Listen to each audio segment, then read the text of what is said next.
you're all probably confused, and I understand that. But ladies and gentlemen, being that we are in the spirit of the WWE King of the Ring, we have decided to take it back a little bit, go back in time, if you will, because again, we are all in the King of the Ring spirit here in the good folks of the Team Heel podcast. This is a Team Heel podcast extra. That's right, we're extra, guys, because we're so fucking extra, by the way. What is up, y'all? It is I am that supreme heel. It's Steve. That's right. I'm going there, yo. I'm going there. And I hope you're all having a wonderful time. I hope you all enjoyed your week and all that fun stuff. And here we are. We are here to recap a old retro King of the Ring. But I am not alone. And before we tell you which one we're going to be recapping, like I said, I am not alone here. I am not alone. I'm here joined by the man with the golden charm, that golden aura to him, the power forward, if you will, of the group, the one, the only, all the way in Detroit, the one, Big Mike. Big Mike, what's up, bruh? Yo, what's up, man? Been great, man. It's been a while too. It's been a while since we've done a retro review. I hope you're having hope you had a wonderful weekend, all that fun stuff. But let's get into it. Let these dorks know.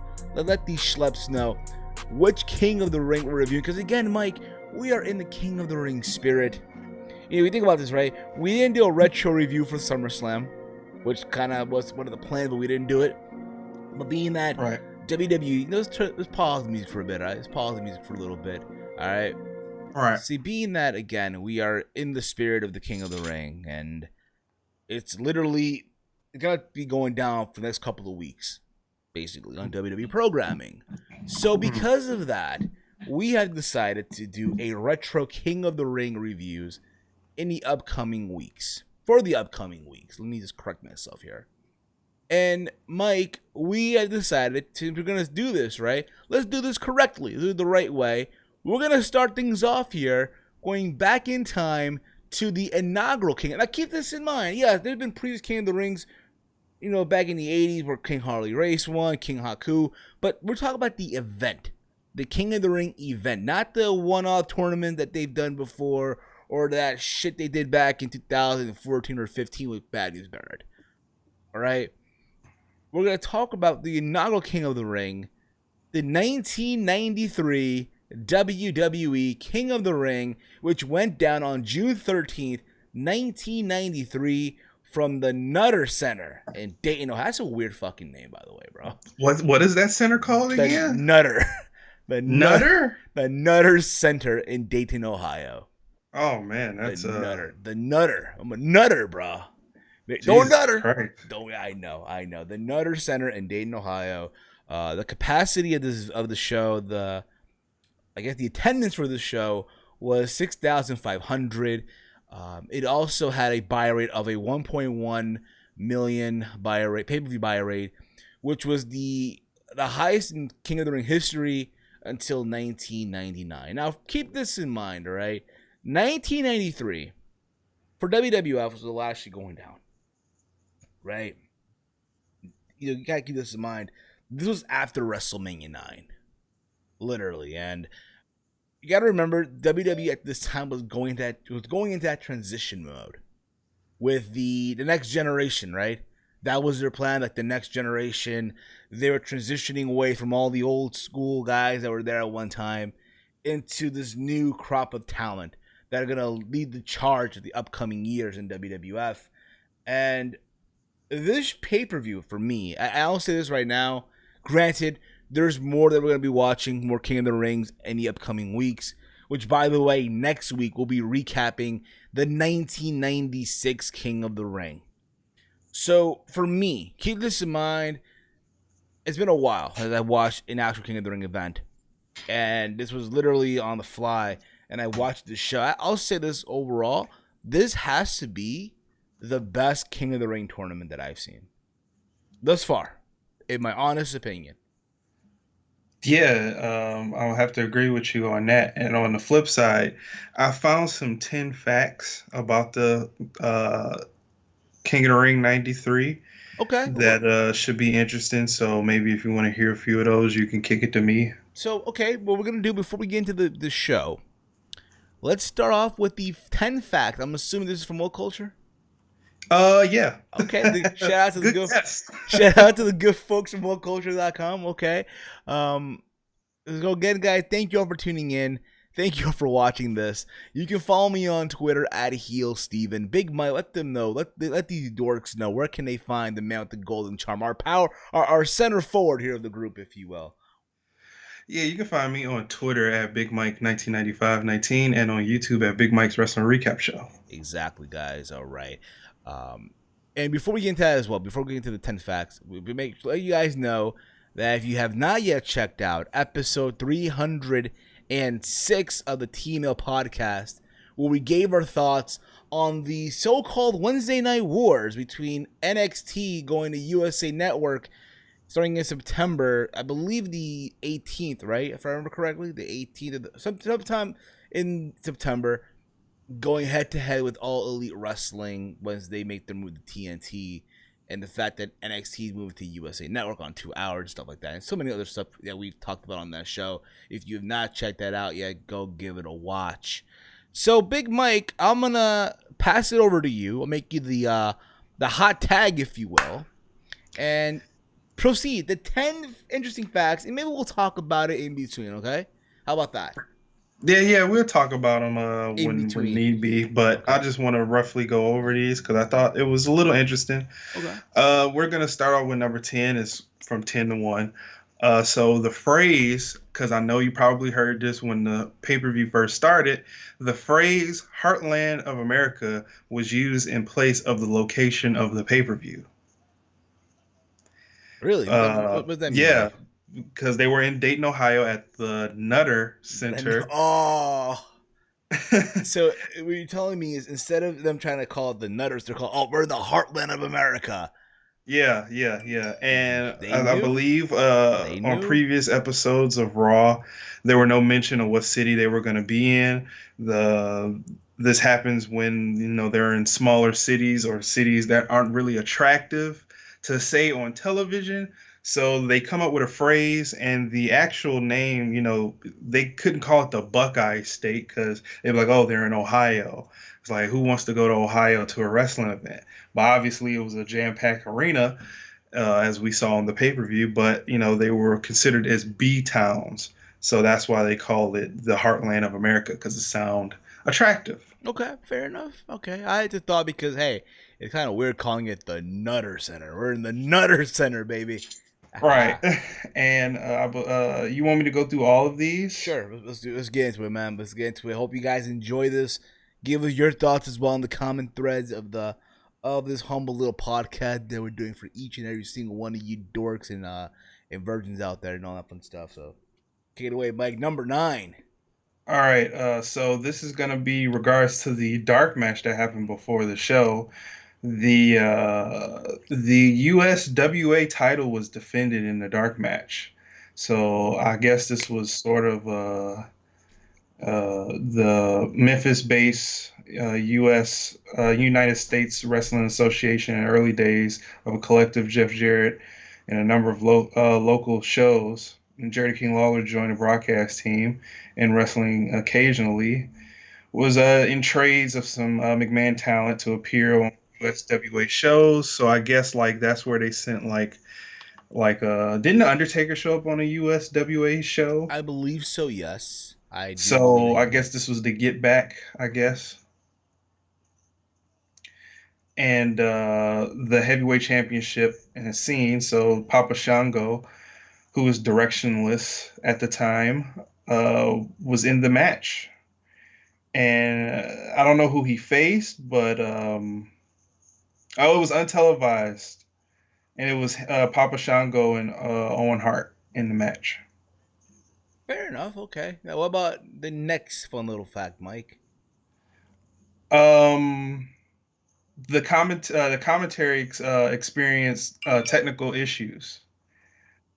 I guess it was edited in the network in the network rendition of the King of the Ring '93, but I guess during the live show when it was live, and they had technical issues during the show, and as a result of that, it was kind of awkward for all three men, Bobby Heenan, not Jerry Ross, Jim Ross, and Randy Savage. Yeah, I'll say this too. I feel like the commentary on the show, yeah, it was Jim Ross, Macho Man, Randy Savage, and Bobby the Brain Heenan. But this marinating Right. for a bit, bro. Out of those three, two of them are dead. Yeah, I know, right? It's kind of weird. Like, yeah, wait a minute. God damn, yo. And Uh, wasn't this Jim Ross's like first one of his first commentary things? no. I believe his first one was WrestleMania 9. Yeah, but he was like an interviewer, like a correspondent. No, but no, that was WrestleMania 9. He was the play-by-play guy with Macho Man and Bobby Heenan. Oh, okay, They okay. used Gorilla Monsoon, who has been their play-by-play guy for years, as the correspondent this time. But I'll say this overall, I feel like they didn't gel that much, in my opinion. This is just me, of course. Maybe at a later time they got it together, but this was early Jim Ross. And I remember if you I don't know if you listened to it or not, or if you listened to the latest episode or a couple episodes ago of something to wrestle with. Bruce and Connor got into it where they talked about how a lot of people did not like Jim Ross at this time period. They did not like him at all. So I can see, yeah, they were kind of at first, if you will. Mm, okay, I did not know that. So that's interesting. And then with number 7, it says Bret Hart wrestled more than a half hour the night before the show. So across 3 matches at the '93 King of the Ring pay-per-view, Bret Hart wrestled 47 minutes and 32 seconds, carrying heavy ends would be a mediocre show best without his craftsmanship. Hart actually worked 3 bouts with a injured ankle, sustained the previous evening. Excuse me. The Hitman is doing early night. So basically, he wrestled a long time the night before the pay per view at a house show against Bob Backlund on an injured ankle. Shit. Damn. He performed that night. He said all then he performed 4 matches in total, an hour, 19 minutes, and 53 seconds across a 24-hour stretch, 600 miles apart. So he just wrestled a fuck ton of matches, a fuck ton of time between shows. Okay. You got to think about this too, and we're gonna get into this as we're talking about '93 King of the Ring. You look at Bret Hart's career. A lot of people will say Bret Hart, again, arguably one of the best in-ring technicians. You can look at a plethora of his showcase performances, right? Like you think about Bret Hart as just amazing performances, right? To me, this is like the creme de la creme at the time. If you think about Bret Hart, if you want to showcase someone how amazing Bret Hart can be, Right, you literally have them watch the 93 King of the Ring, right. in my opinion. Yeah, it was some of his best work as a wrestler and coming up, Indeed it making his is. comeuppance at that time, Yeah, becoming the man, yeah, basically. brother. Number 6, the treacherous photographer was a recognizable WWE employee. So the fireball incident with the photographer was um, was Harvey Wippleman, Wow, okay. who passed off as a Japanese cameraman in on the fix with Yokozuna and Mr. Fuji for purpose of the story, and true identity was never mentioned. But the guy in the tan vest with red and teal sleeves, purple and yellow on the other, was Harvey Wippleman all along. God damn it, that Harvey Whippleman. God damn it, pal. Number 5 says Hulk Hogan still performed for WWE even after King of the Ring. You did. internationally. I'm pretty We'll sure a get lot of into. other people knew that. And then he took his place Friday, August 6, 1993, defeating disqualification and all that type of stuff. So I'm pretty sure people knew that already. Okay. Um, Bret Hart angrily confronted Hulk Hogan during the show. That doesn't sound like a big shock to me, but after he returned to the dressing room after his loss to Yokozuna, he stormed and confronted him over Hulk Hogan's apparent change of heart. As Hogan stood there speechless, Hart finished off his verbal torrent by telling Hulk Hogan he could go fuck himself. So basically, after screwing him over, basically at WrestleMania 9, and he dropped the title to Yokozuna, Yeah. he said "fuck you" basically for Well, doing that. which we'll get into. So apparently, in case you guys don't know, the original plan for '93 King of the Ring was supposed to be Bret Hart and Hogan 1-on-1 for the WWE title, and the idea that Hogan was gonna put Bret over, right? Bret was getting the belt back and all that stuff, right? The Right, problem was though, Hulk Hogan did not want to put over Bret Hart because right, again, Bret's a small guy. Why am I putting him over and this and that? And instead, he put over instead Yokozuna. yeah, So there's a lot of controversy, shit like that. yeah. Hulk Hogan, yeah, he just didn't want to put over the smaller Bret Hart, and so he just made Yokozuna wanted to make Yokozuna the monster, basically. Yeah.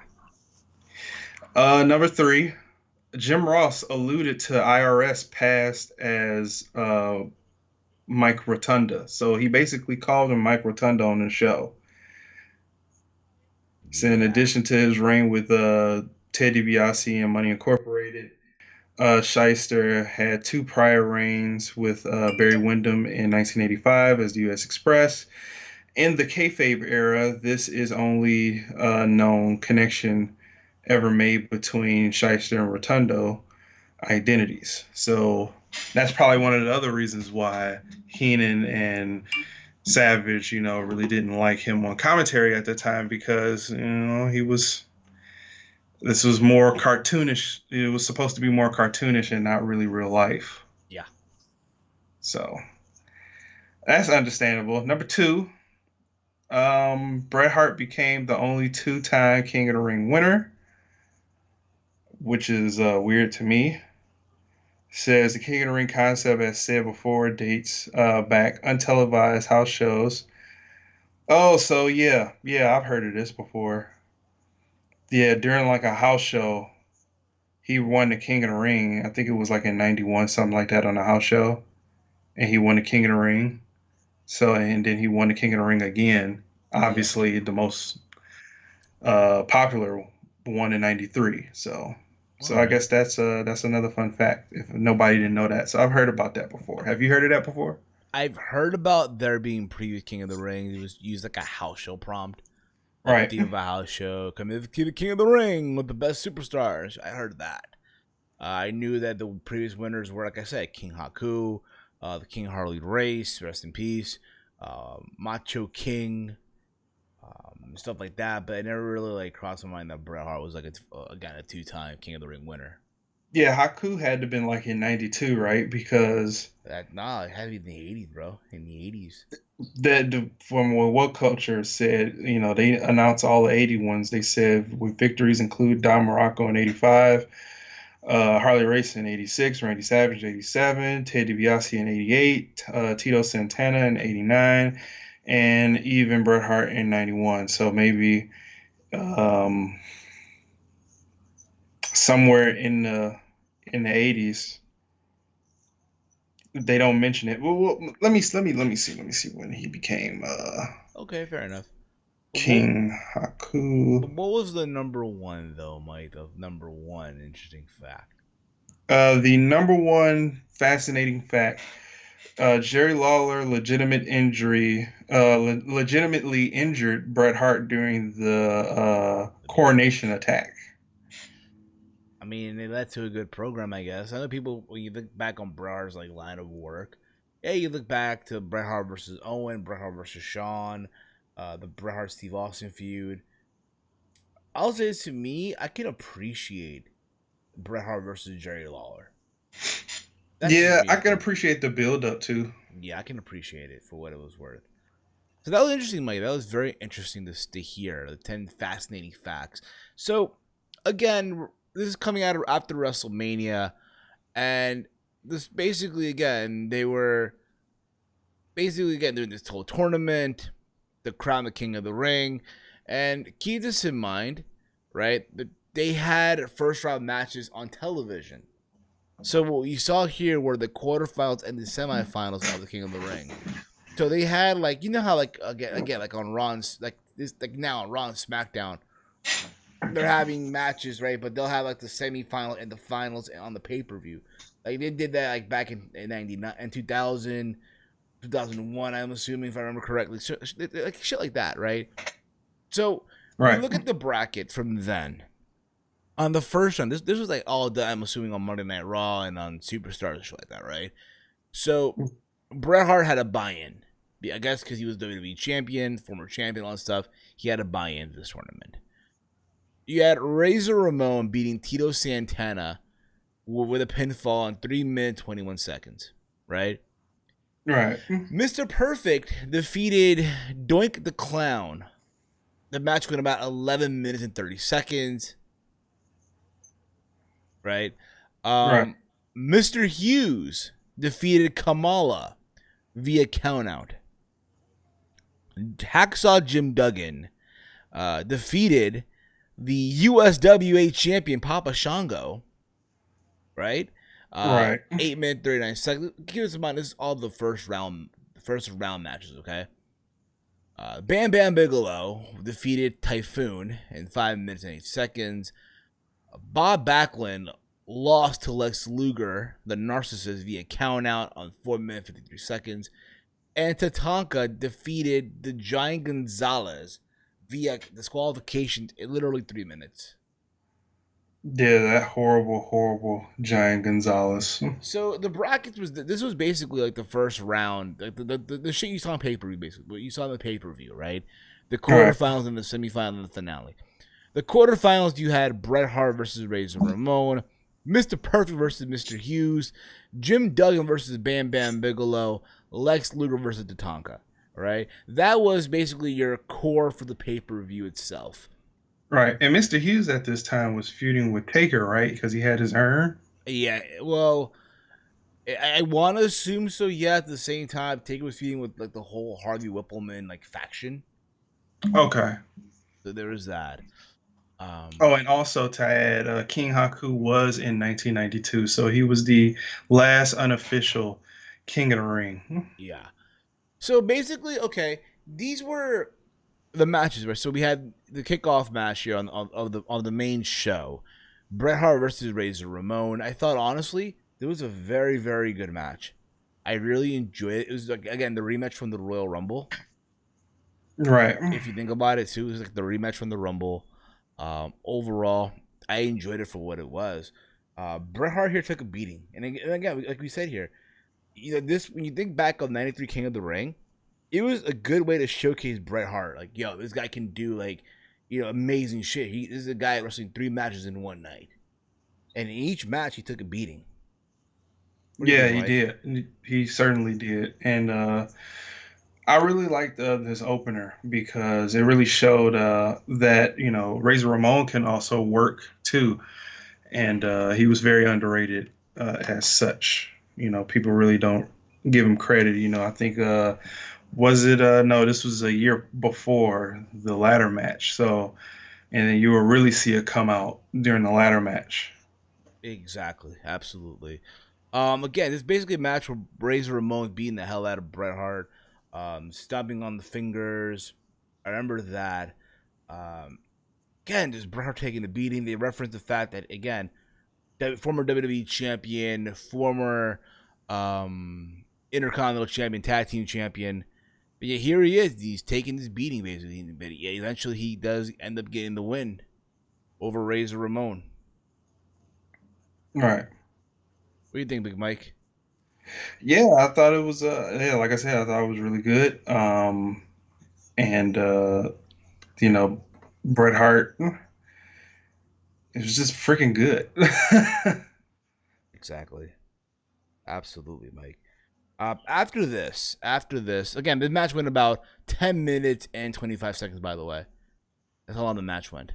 Um, we then get, on this show, we then get Mr. Perfect versus Mr. Hughes. Yeah.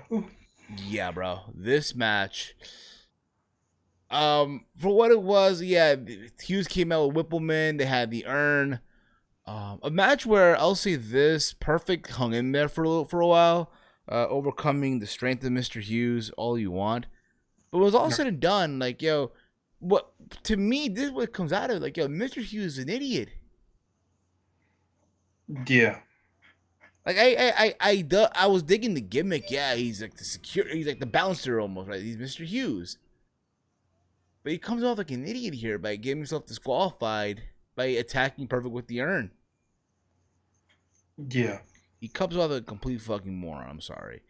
Um, and because of that, Perfect went on to the semifinals of this match.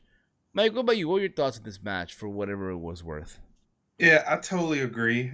Some of these, like, you could sort of see WWE's at that time WWF. You can sort of see their booking blunders back then too. It's like, why would you? I just understand like how they would want to book a heel. Like, oh, I really don't really care about the King of the Ring, so I'm gonna just get myself. I'm such a villain. I don't care about this whole King of the Ring. I'm gonna just hit somebody with an urn and call it a day because I like hurting people. Yeah, Sometimes that's cool, but other times it's like, all right, like you're trying to go to a bigger purpose. Like everybody else in this tournament is fighting for a bigger purpose except him. So it's like, all right, what's going up in his brain that he doesn't fully grip the whole I want to be king of the ring, but no, I just want to hurt people. yeah. But there was that. Um, and again, it just felt like, but again, I was digging the gimmick of Mr. Hughes. He's the bouncer, basically. He basically is protecting Harvey Whippleman along with Giant Gonzalez at the time. Um, we then get Bam Bam Bigelow versus Hacksaw Jim Duggan. The match goes about 4 minutes, literally 5 minutes. Yeah, A basic old school match. Here's the thing about it: I can appreciate it for what it was worth. For two big yeah, guys, that's like again the kind of match you get from two big guys. Um, Hacksaw Jim Duggan for a long time would wear again just the usual like little trunks. Here he wore a singlet. Um, but I thought the right guy went over here. Hacksaw went for a spear, went head first, I think, into the steel post of the turnbuckle, in which Bam Bam got the momentum and did the diving headbutt, and went on to the semifinals of the King of the Ring tournament. right. Your thoughts, Mike, on this match? Yeah, I understand what match quality they were going for, even though I believe uh, Bam Bam Bigelow is a better worker. Hacksaw sort of, he knew how to do one thing and one thing only, and not Hacksaw, Bam Bam pretty much catered to his needs so he could make him look good. And they just had a very monotone match, like you said, very old school. So Exactly, absolutely. Um, After this, we had the match between Lex Luger and Tatanka, again, part of the King of the Ring quarterfinals. I actually did enjoy this match. I thought this was probably the top two matches of that entire show. At the time, yeah, Lex Luger was going in there as the narcissist. Basically, he was again just be a fan of himself. Like, yeah, bro, look at this. I got the nice body. The bitches like me and shit. He can't help right, but he can't stop looking at himself in the fucking mirror, right? At right, the time, they acknowledged that he had like a steel plate or something in his forearm from right, surgery, and they're not. Oh, that could be used as a fucking weapon. So before the match, officials wanted him to put on an elbow pad. Where if he Right. didn't, he would forfeit the tournament.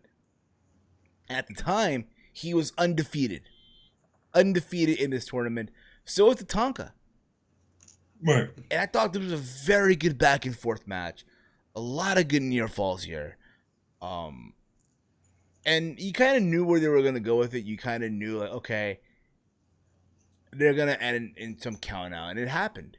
It is kind of crazy, too. You think back on these two guys, like a year later or so, they had a match at SummerSlam where Tatanka turned on Lex Luger. Right? Right. But I really did enjoy this match. I thought, honestly, if there's any reason why you should watch this whole show, obviously for Bret Hart's amazing performance, but also to appreciate, again, just good work rate between two guys. Again, at the time, where you can make the argument, hey, future contenders all the fuck you want, in the likes of Tatanka versus Lex Luger, and as well for the Bret Hart versus Mr. Perfect match. But again, a very good showing. The match goes to a literally a time limit, where both guys ended up again being eliminated from the tournament, and then Luger just nailed Tatanka with the fucking elbow, and just lets him have it. So because of this, Bam Bam Bigelow gets a buy-in to the finale, to the final of the tournament. Gets a buy. Mike, what are your thoughts on this match overall? Yeah, I thought this match was I consider this match as a top 5 best King of the Ring match of all time. Really good match. Actually, the 2 back-to-back matches that happened are top 5 matches in King of the Ring history. But this match alone, like, you knew where they wanted to go with both of these guys, because both of the guys were undefeated. They didn't want to make any of these guys look weak, because later in the year they will continue to be, well, were they undefeated? I wonder when both of these guys actually lost their matches. I gotta believe, yeah, Tatanka Luger he took a loss prior to this, though. I gotta believe that. Yeah, so they weren't undefeated long, but up against each other, when you got 2 undefeated guys, that's the way you should always book a match. Like, if you don't want to make 2, because 2 of these guys, they're dominant. Yeah. And this is what sometimes WWE doesn't do today, is draws or double countouts and stuff, because they're the two forces collide basically, and they don't penetrate anything. But yeah, this was a really good match out of both of these guys.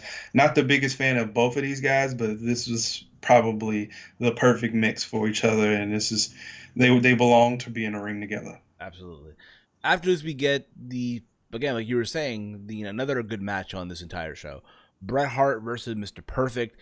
I like the backstage interview they had prior to the match, where they're talking about SummerSlam '91, how Bret's dad wrestled Perfect's dad and stuff like. It kind of like old, like, it reminded me a lot of that old school, like, when you're a kid, oh, my dad will kick your ass type of shit.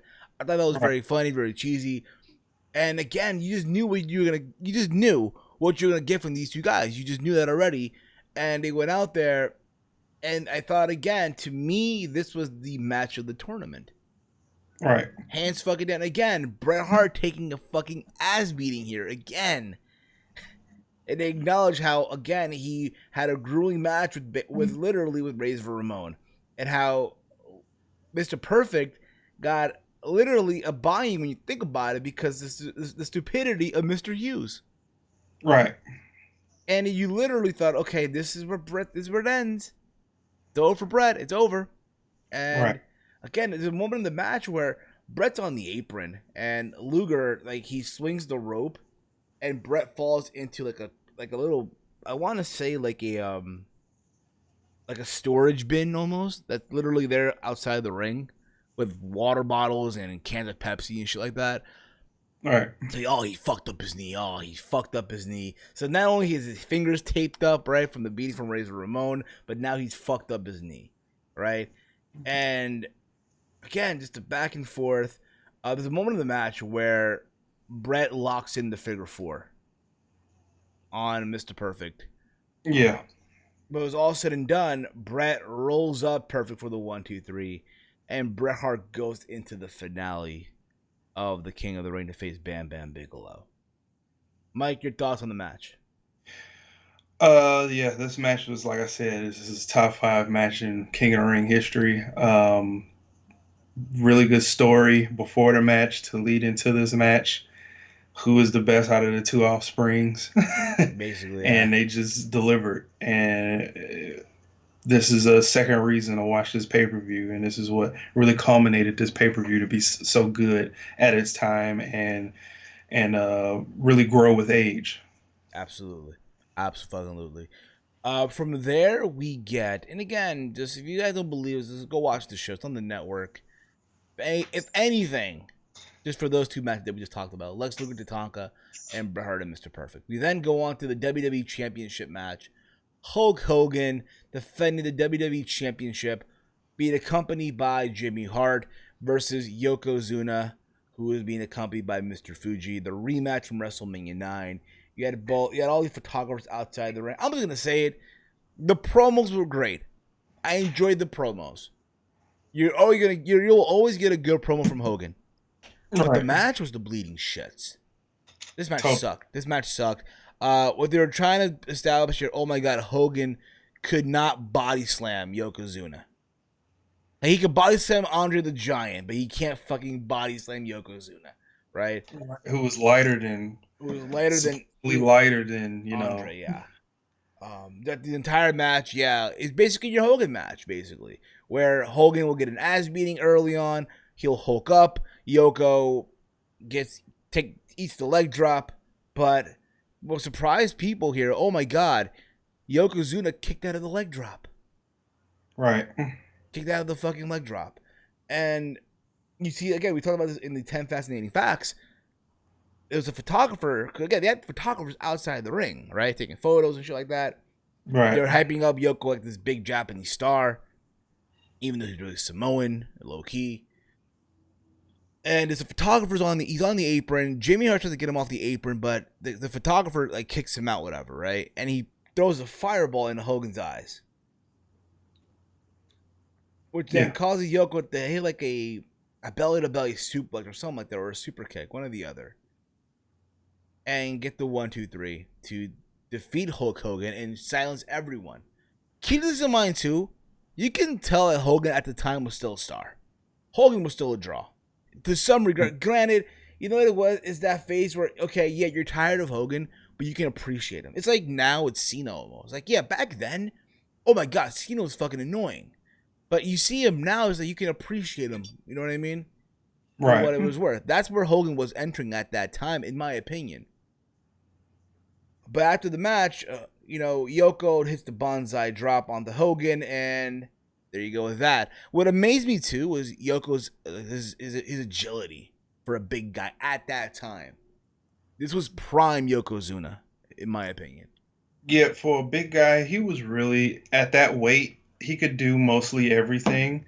But even before, and this is what really, kind of made me mad with the Yokozuna character, is because I was like, when did he really blow up? Because he was in previous matches where he was not this big. Well, like he was a little guy. I guess after he lost the belt, it's like, fuck it, like we're not gonna do shit with you anymore, and they want him to lose. They want him to lose weight. No, I'm talking about before he became Yokozuna. No idea, dude. No idea. Yeah, cause I don't know when did he get this big? Like before, like prime Yokozuna. Prime Yokozuna was at the perfect weight. Before prime Yokozuna, when did he get that big?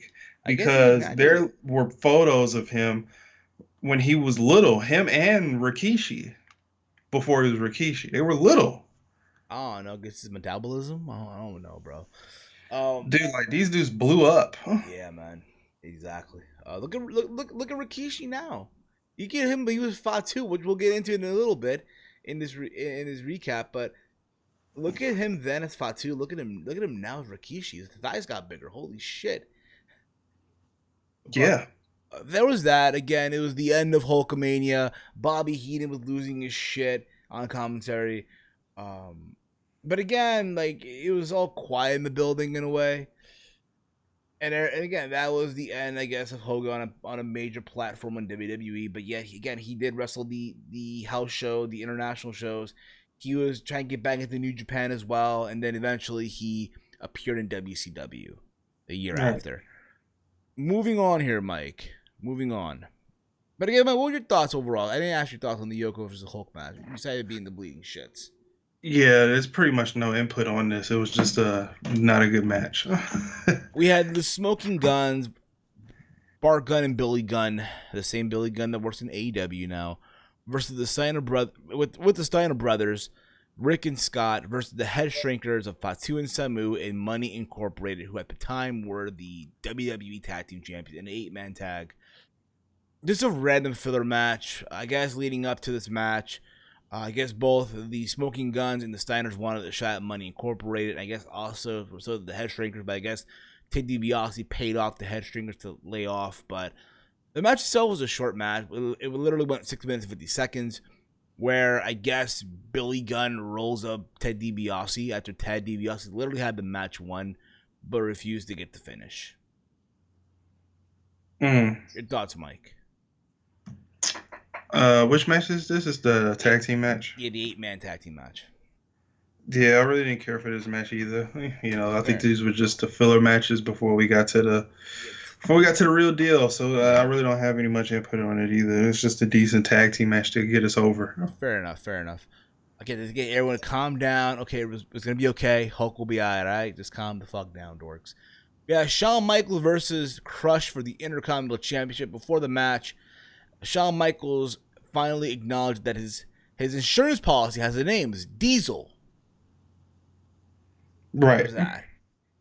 The match itself, I thought it was an okay match. Something you probably would have seen on TV back then. Crush was literally giving it to Michaels in every single way with these offense maneuvers. There were moments though where Crush would be outside the ring and Diesel would attack him. There's a moment where Shawn hits Crush in the back of the head with the ring post like 7 times and shit. But Shawn will get him back into the ring. But again, it looked like Crush was about to have the match won, right? He hit some offensive maneuvers, right? Went for like a scoop slam and about to go for his finisher until we saw 2 doinks reappear again. The same 2 doinks from WrestleMania 9 to the call of distraction to a Shawn Michaels hit a sweet chip music to the back of the head of Crush and then pinned him for the 1, 2, 3. So Shawn Michaels retained the Intercontinental Championship. Mike, your thoughts? Shawn Michaels pretty much held the weight of the match. Match was decent. You got Diesel out there, and yeah, that's pretty much fair enough. it. Yeah. Fair enough, Mike. But then again, think about this too. And a year later, Diesel will be WWE champion. Crush will be a heel, and Shawn would have had the best match of his career at that time at a WrestleMania. We then get the main event, the final of the King of the Ring 1993. We had Bret Hart versus Bam Bam Bigelow. Bret Hart, who wrestled not 1 but 2 matches already going into this whole thing, right? He wrestled Razor Ramon. He wrestled Mr. Perfect. He's already exhausted. His body's already in shit. But yet here he is wrestling Bam Bam Bigelow, who only had a 1 match. He's fresh as a daisy. And they told a good story here. I thought they really told a good story. Here's Diesel just working on Bret. There's a moment in the match where Luna Vachon comes out and it hits Bret with the steel chair to his back. And again, this whole thing, oh my God, how is Bret doing this? He's showing a lot of heart. There's a moment, though, where Bam Bam hits the diving headbutt and gets the 1, 2, 3.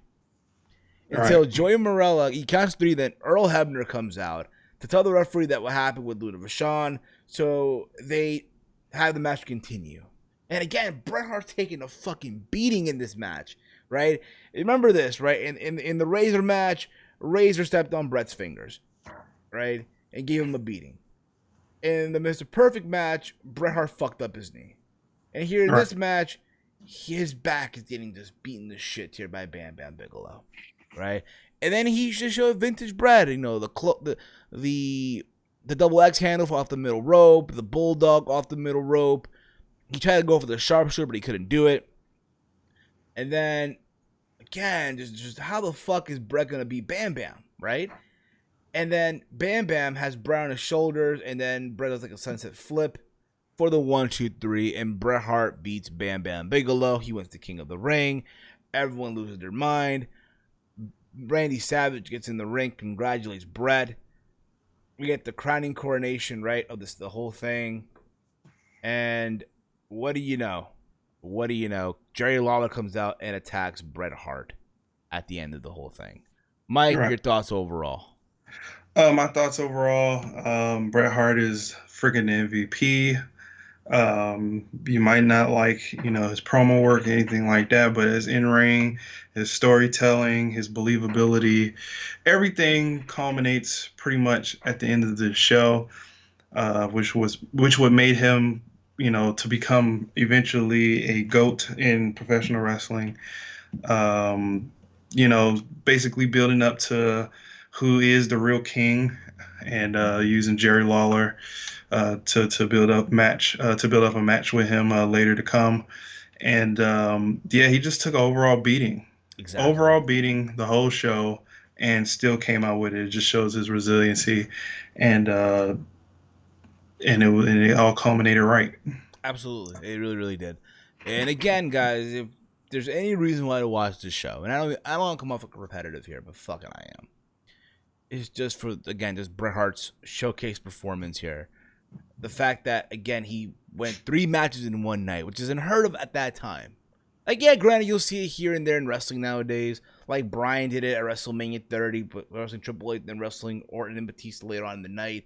But this was rare, like, at that time period. You know what I mean? And here's Bret, who was trying to be the guy, right?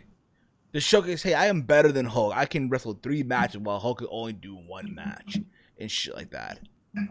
But again, an overall stellar performance nonetheless. Guys, this has been the retro review of 93 King of the Ring.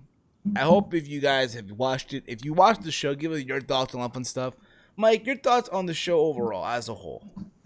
Overall, the show was pretty good. I really liked the show. It was a great inaugural pay-per-view for more to come later in the years, and to eventually end in 2002, but come back as little side things later in the years. Yeah. It was a pretty good show. Yeah, it was a well-structured show. It was a well story-built show. It was well worked right. So absolutely. We're gonna wrap up here. Thank you all again for tuning in. You can follow me on Twitter at HeelSteven. Big Mike, let them know where they can follow you at, bro. Yeah, you can follow me on Twitter at Big Mike 199519 and on YouTube at Big Mike's Wrestling Recap Show. We'll be back next week to review the 1996 King of the Ring. Guys, if you have not yet checked out yet, episode 306 of the Team Heel podcast is already available on the playback of the channel, also on the feeds. We talked about the Wednesday Night Wars coming when NXT is going to USA Network, and AEW on TNT going at it head-to-head on Wednesday nights coming up the fall, and so many other stuff. This wraps up everything, guys. Thank you all for tuning in. I'm Steve, he's Mike, and this has been the 1993 King of the Ring Retro Review Team Heel Podcast.